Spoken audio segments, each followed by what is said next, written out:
Suala baxırıq 31-ci sual. Bizə deyir ki, şərtdə C1 kondensatlı nöqtələr arasında D-elektrik daxil etdikdə kondensat olan köynəklər arasındakı gərginliklər son hansı ifadə doğrudur? Uşaqlar, burada birinci kondensatla D-elektrik daxil edildi.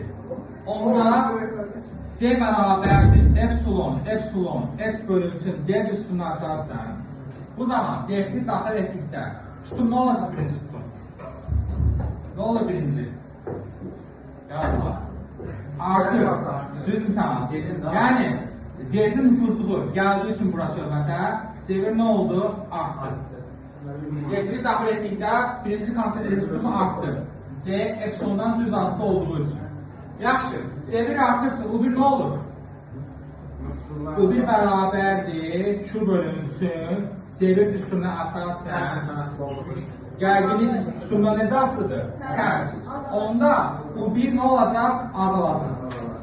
U1 avtomatik azaldı, bunu yazdı. Tutum artdığı üçün U1 azaldı. Gələk burada U2-yə. Ümumi gərginlik nə olur? Konstant, yəni sabit. Ümumi gərginlik U2 dən gərginliyin nəyinə bərabərdir? Arzu dəfədə. Cəminə bərabər. Əgər U1 azalırsa, cəmin sabit qalması üçün U2 nə olmalıdır? Artmalıdır.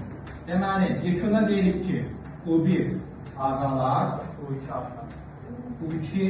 artar. Bu da bizə hansı variantı verir?